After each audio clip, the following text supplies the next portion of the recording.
I have 41 active listings, and out of those is probably like 10% of the stuff that I have up actually get seen and ordered. Overall, right now I have 350 sales. Wow. And in that time, I've gotten 31,000 views to my store, 13,000 visits to my store, and then revenue, we're looking at almost $8,000. So Wow. to give you perspective, yeah.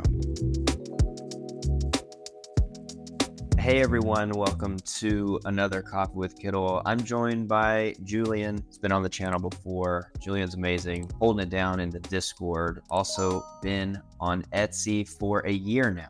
Yep. So I remember, we were talking. You had started using Kittl. You had started posting templates. You were in the Discord. Basically, just started hearing about the success you were having on Etsy. And so, what I thought would be kind of cool is if we do a little anniversary video, hearing about being on Etsy for a year, having used Kittl for basically a bulk of your designs. My first question to you is, what's the biggest lesson learned from being on Etsy for a whole year that maybe you could have told yourself ahead of time, or maybe for someone that's kind of just starting their journey? Like, what is the big takeaway for being on Etsy for a year? I think one of the biggest things, thinking about it, would probably be to not worry too much about stats and metrics and um, too much about like because they have, all the little requirements for Star Seller. I would probably tell myself, like, don't worry too much about that. Focus on just trying to have a business grow, take it at your own pace. Because since we've talked, I think it was back in maybe December or after Christmas that we talked. Yeah. And my shop had been doing really well for the Christmas season. But since then, I grew so much that I ended up getting Star Seller. It was a whole thing. But Yeah. after a while, it was hard, really hard to maintain some of those requirements that you need to get that. Um, so I've had to just be like, okay, it's okay. The world's not ending if I can't maintain that.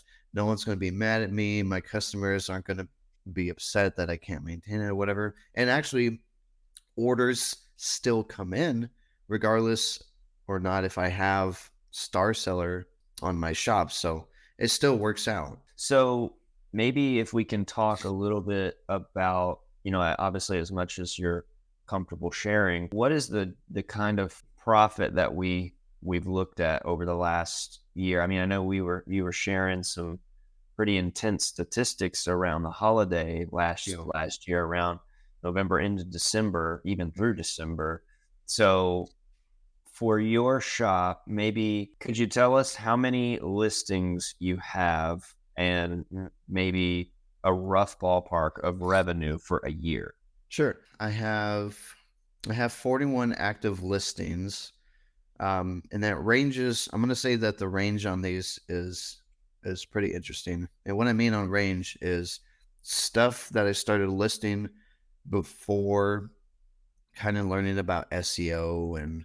and how to optimize those correctly and stuff like that. Like stuff that was set up when you looked at my store way back in like Yeah. October when I first started versus the stuff that I would be putting up now that's set up for SEO and actually sell. So there's a range. But yeah, I have 41 listings, and out of those is probably like 10% of the stuff that I have up actually get seen and ordered. Um, Okay. Overall, right now I have 350 sales. Wow. You know, and in that time, I've gotten 31,000 views to my store. Or I think that's views to listings rather. 13,000 visits to my store, and then revenue, we're looking at almost $8,000. So Wow. to give you perspective, yeah. Yeah. And then of course I use Printify, so I don't have the exact number on it, but usually I've noticed it's about half of the revenue I usually end up keeping after everything's Yeah. said and done with Printify. So yeah. So yeah, that's not bad at all. Wow. For a year, working on it a little at a time. That's some really fantastic passive income, Yeah. especially only having 41 active listings. I mean, a lot of, I mean, a lot of our collaborators, partners, top tier Etsy sellers are always recommending, more is better, right? Get to 100 listings, we'll sit back a little bit, see which one fail, and then double down on that. Now, you were able to do that a lot faster, being able to see, oh, these sell. Let me just create 10 of these things that sell. So Yeah. I know that one thing that we had talked about in our previous interview was the strength of customized and personalized items. So Yeah. you referenced just a minute ago, out of that 8,000 revenue, 10% of that, or well, almost 100% of that would be coming from a few items, Yeah. essentially. Yes, that's correct. So would you say that the bulk of those sales are pretty much your personalized, your customizable items where someone puts in, I want this name, I want this thing, in Etsy? Yeah, it literally almost 100% of that is the personalized stuff. I've had a couple other things that like got some sales that I wasn't expecting. Like I Okay. made a shirt a while ago, and it's just like a visit Roswell, New Mexico shirt, right? And Yeah. that ended up getting a lot of sales lately. I was like, okay, Wow. Hey, so there I'm you go. happy about that. But yeah, almost every single order other than those have been personalized items that I have. So the main thing, like I've discussed before, is the cookbooks that I make. I put people's name in there, and they just all they got to do is once they make the orders, they will message me what they want as far as name and extra things. And I will say that I've even gone the extra mile with some of my customers. They'll message me and be like, "Hey, I noticed that it says, for you to do this as far as personalization, but can I do this, put this on the back, and I add this?" Mm. And I almost always, I don't think I've ever really said no, but I usually will say yes to those requests because I like the idea of I'm going to make a sale if I can satisfy the It request. And Yeah. usually that results in a good review for me. 100%. Yeah. 100%. Yeah. So maybe talk a little bit about the importance of reviews for your shop and maybe how many active reviews are active, how many public reviews you have within the year right now on your shop. Yeah, right. So right now I do have a badge on my shop that says rave reviews. So that is if you Nice. get a 4.8 or higher. Let me scroll down to my reviews here. It looks like 142. That's Then excellent. it Wow. says average item review is 5 stars. So that's good. Yes. Yeah. Wow. And then 140 plus. Yeah. yeah, so and you could see usually at the top I'll say like some of the reviews that mention certain things. I have reviews that mention quality, shipping, and customer service. The customer service one is pretty high. And I do still try really hard to make sure I keep up with customers and making sure that they're satisfied. But yeah, so 4 star, 5 star reviews that mention the customer service, and that was always a big deal to me, as I've explained before, to make sure that I'm communicating with my customers. And if they have special requests, try to meet those. If they have any issues, try to Yeah. discuss those with them. So I try to do as best as I can to keep up with the customer service side of the Etsy store. Yeah, that's phenomenal. And you made a good point about generally resulting in a really good review. And that makes a lot of sense. I have two current active Etsy stores. And they each basically have one review on them. I mean, they're very new, but one of them is pretty much just digital products, and the other one is like actual physical items. A couple of personalized ones. Outside of something being super personable to somebody or important, like for example, this visit New Mexico shirt that you Yeah, referenced. yeah, Of course, somebody that could be some super important to somebody. They could leave a review. I love my shirt, whatever. yeah, But for example, I just got a sale on my first personalized item that I listed. It was actually an ornament because I was talking to mhm, Stefan at Hello Custom, and he was mentioning that ornaments are like the game changer, basically. between now and December, ornaments are the hot item. Yeah, so they submit an order and then boom, you get a message from the seller or the buyer, and it's like, "Can I have da da da da da?" And like you're exactly right. There was a little bit more work because they wanted to kind of adjust the ornament that I had put up there like quite a bit, like change like delete some text, change the font type, maybe a little bit more than I was expecting to just kind of like enter the name and the year. That was kind of the idea of the ornament. But I was like, you know what? They're telling me this long story about why the ornament would mean so much to their kid or whatever. And I'm like, yeah, why would I not go the extra mile? Yeah. Because when that person gets that ornament that they're now attached to a specific event, why would they not leave a review? For reviews, if that's what you're really going for, at least offering a couple of personalized items is a good idea.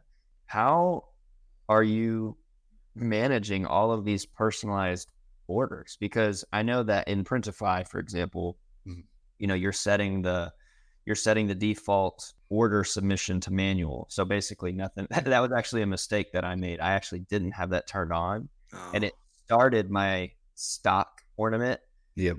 Thankfully, I was able to stop it. No big Yeah. deal. Is it one item you think that's really bringing in a bulk of sales? Because, like, I know you have lots of cookbooks, for example. I mean, how are you managing these orders this way?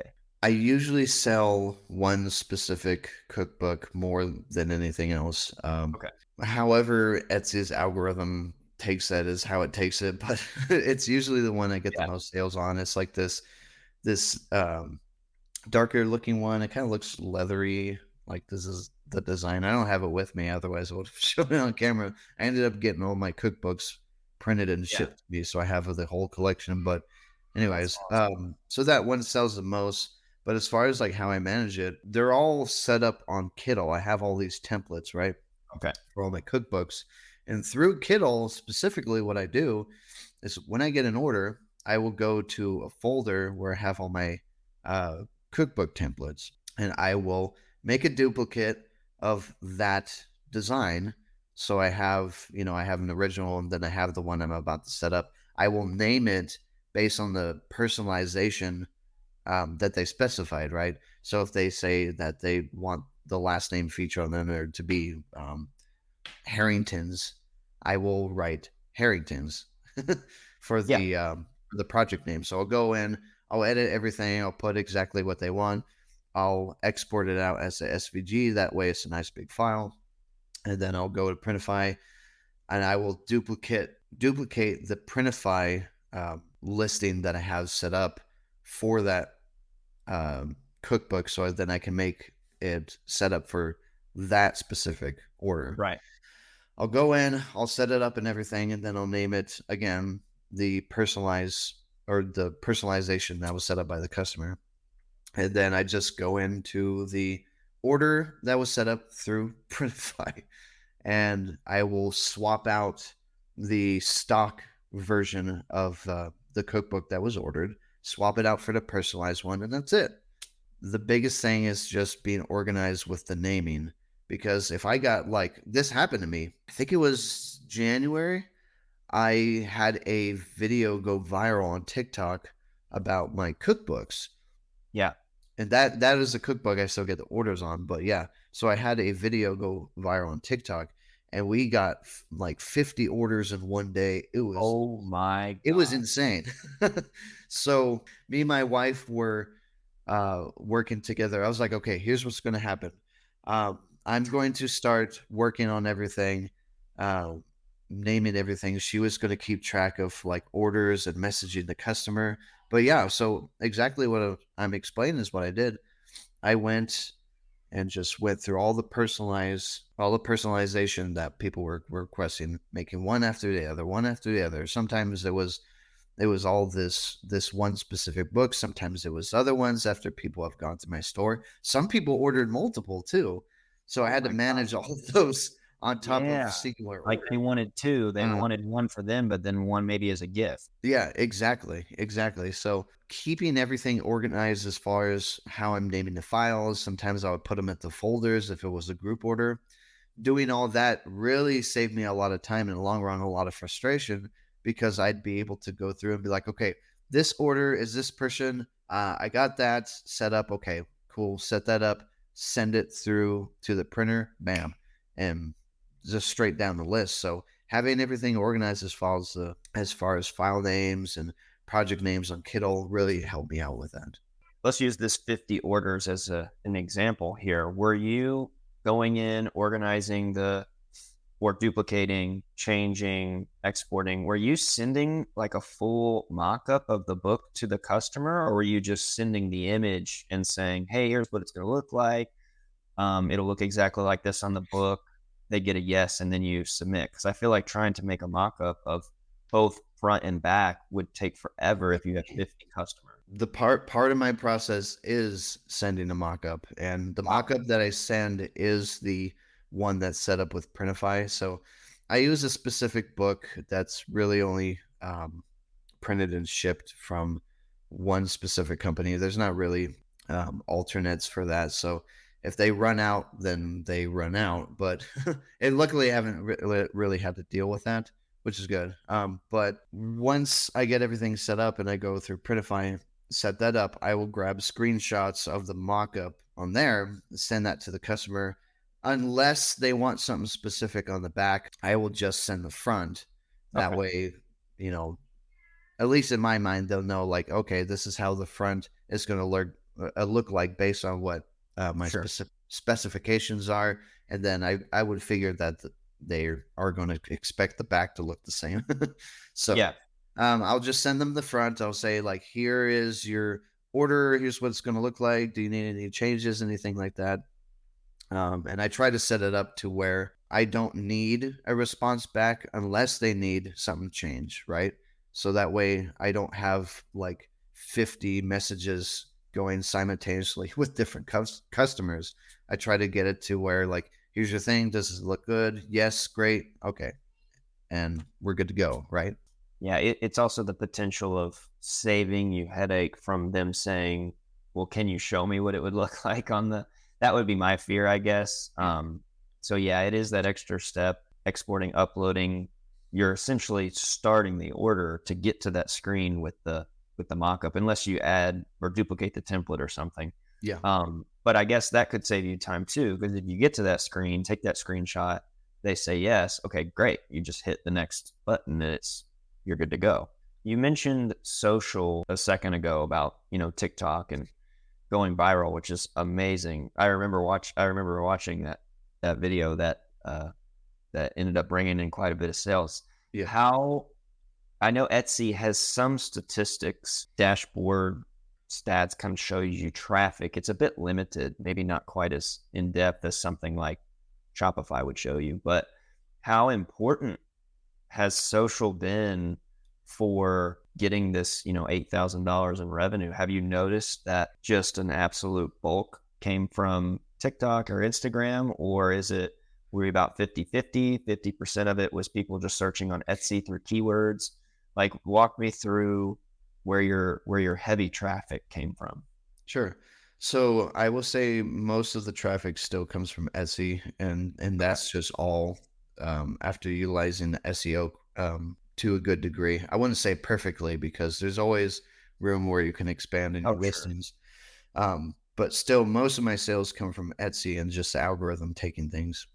When it came to social media, what I noticed is if you can keep up with it and you can keep things going and keep people interested, then the sales will definitely come through.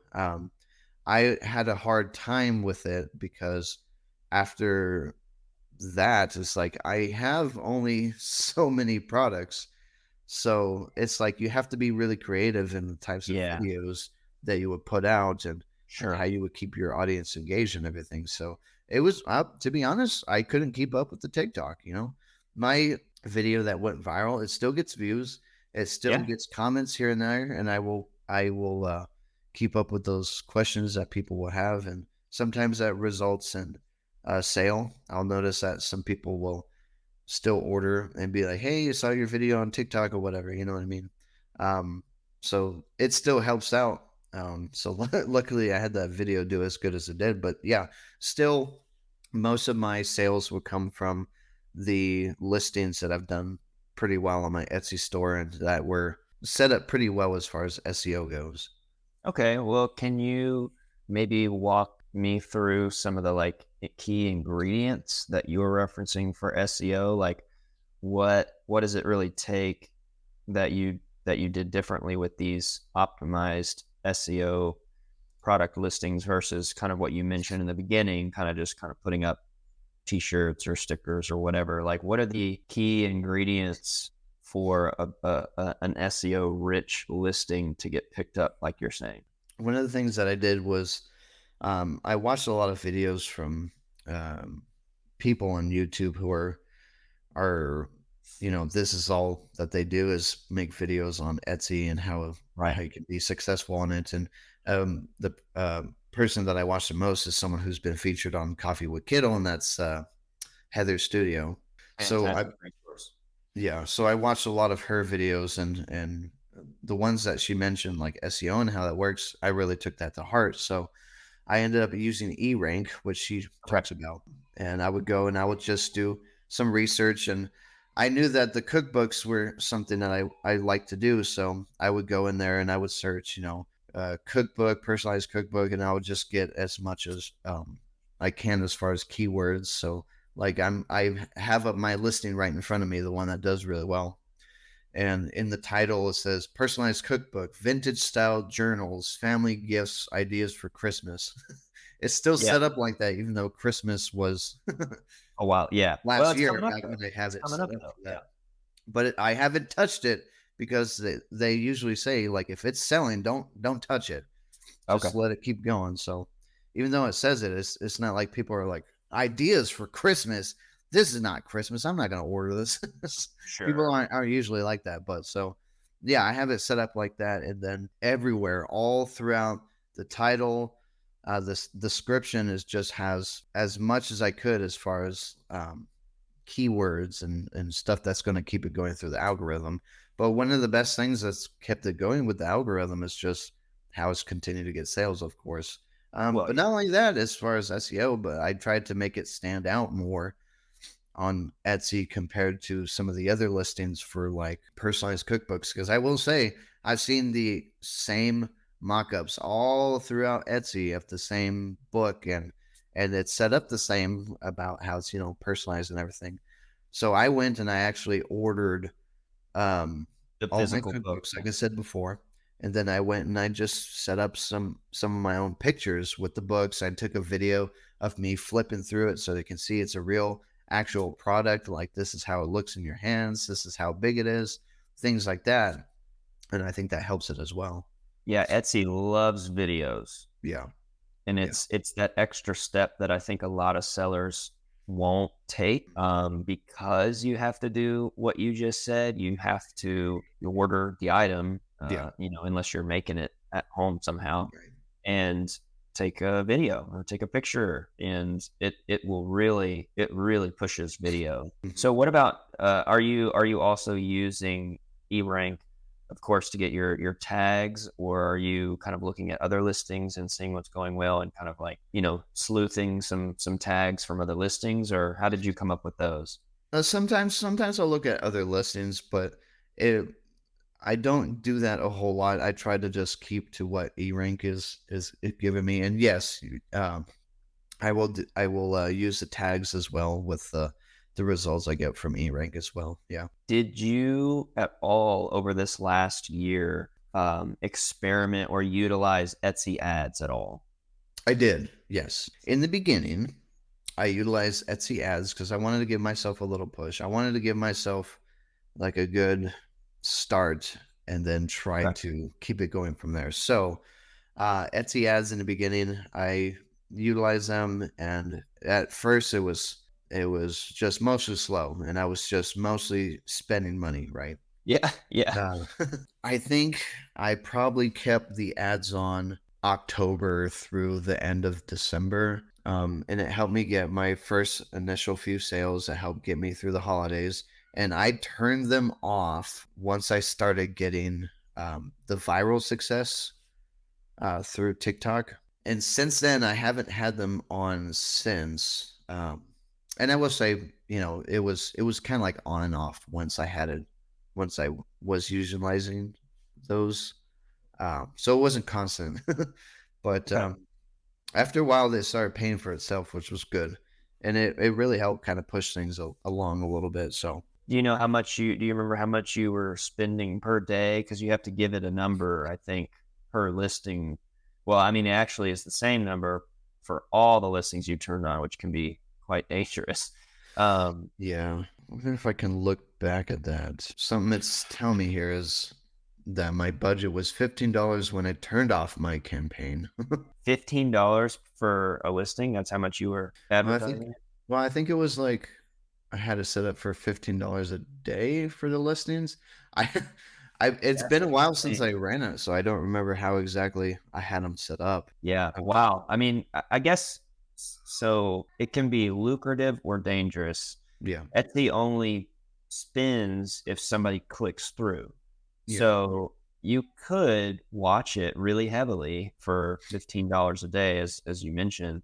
mhm, And if you see that your spend goes to like $12 in 6 hours, you might need mhm, to with no sales, you might need to back that down a little bit. Yeah, I mean the more obviously means more impressions, means more potential for yeah. clicks. No, I think honestly something that helped me in with the ads is it gave me a little push, but when I finally got the sales, then I tried to work my magic from there. So I tried to you know, go through the whole experience, try to make sure the customer service was 100% with the customers that ordered. So then I can get the reviews. The reviews, since the beginning, were the things I was trying to get more than anything else.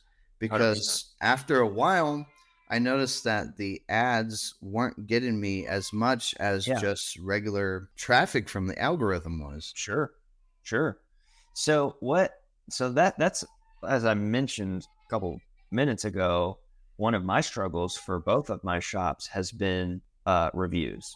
So and what's even more frustrating is I'll always send a message, as I'm sure you also do. I'll send something that says, looks like your whatever was delivered. Can you let me know if it's good? Do you have any concerns, whatever?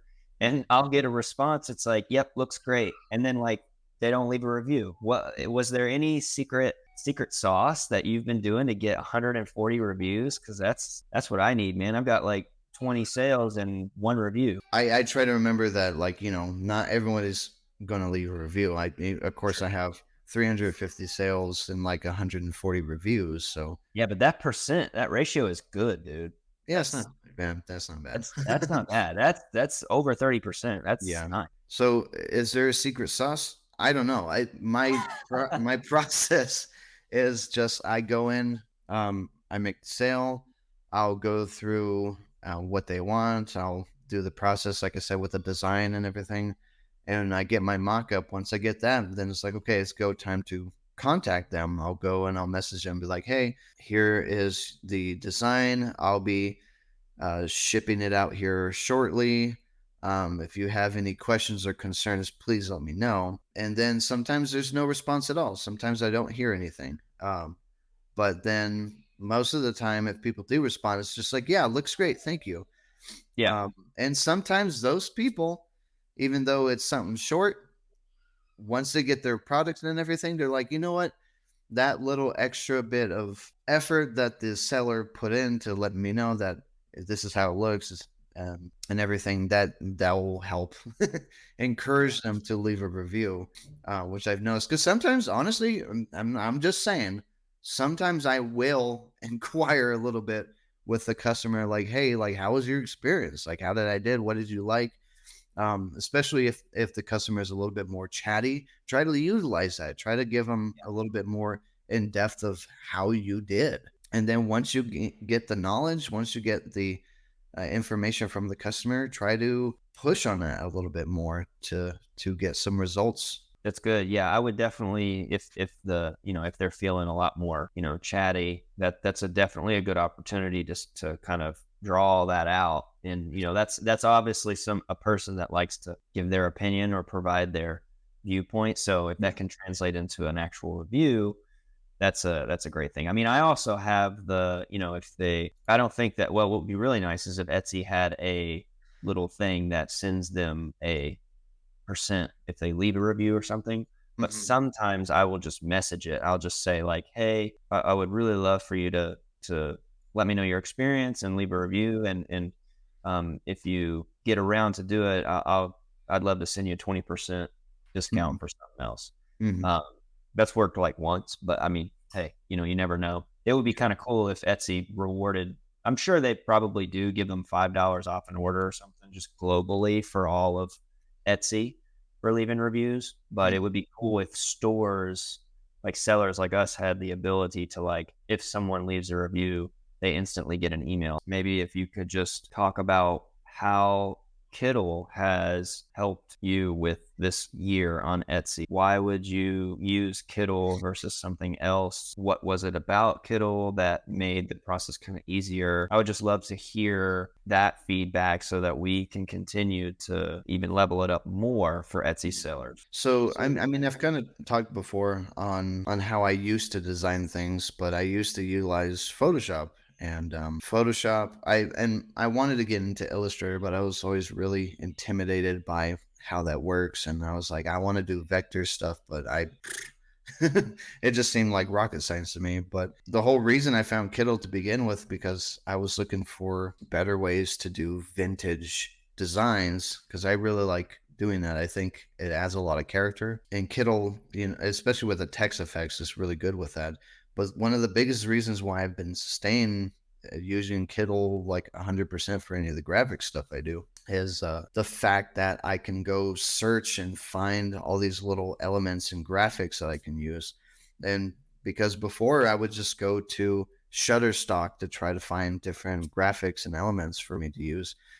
I try to do my own illustrations and stuff. They just don't work out very well. I'm not as gifted in that as I would like to be. So I would just use some other stuff. So Kittl, they have that built into it, which is really handy. And since Kittl has been utilizing the AI stuff and has expanded on it with the vectorizer tool, I can go in and I can, if somebody tells me like, hey, can you put, it doesn't happen a whole lot with the Etsy stuff, but I have some other commission stuff that I do on the side, clients of mine. They'll say like, hey, it would be cool if I had like such and such doing this. And like, okay, well, before I would have had to figure out how to Photoshop something together or hope Right. that I can find something on wherever. But now I can go in and I can do some AI work, make it work for the style of the general piece, vectorize it, and then it just integrates perfectly.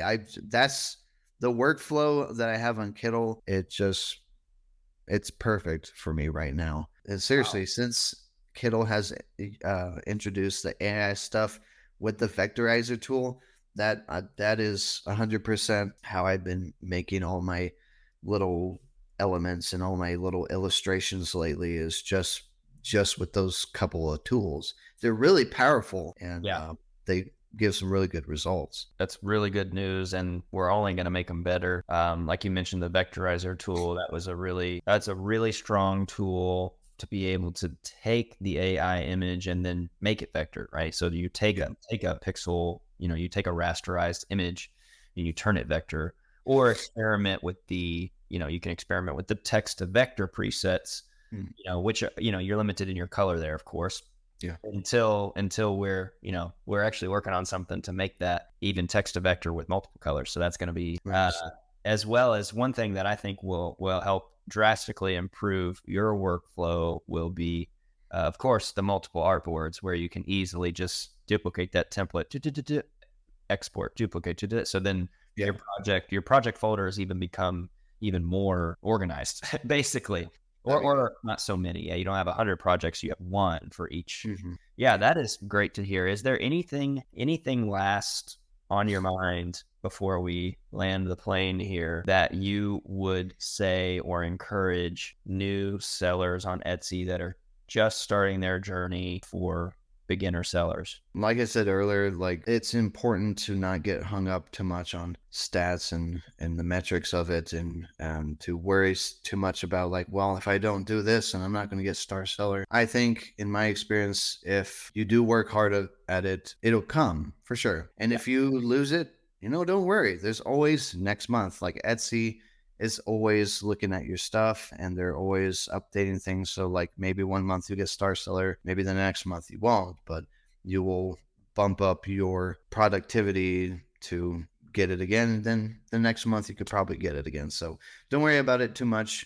There's always next month and another opportunity to get those things again. The Etsy thing, I've been mostly treating it as a side hustle. Like it's a little way to make a little extra income on the side. I think some other people try to put all of their All their eggs in one basket when yeah. it comes to Etsy, and then they get really disappointed because they're not making the sales that they've heard some people say that they've made. But it's really just important just to take it at your own pace. I think it's really important to make sure that you're doing lots of research and utilizing what you're using from the research rather than just putting up a listing and hoping that you're going to get some out of it. It's like, well, do some research, see what people have been doing to get the sales, try to utilize those tactics, really go into how SEO works. And something that I will personally say for myself, if you're going to, especially if you're going to do personalized stuff, really follow up with your customers. 100% try to do that, especially if you're in the beginning.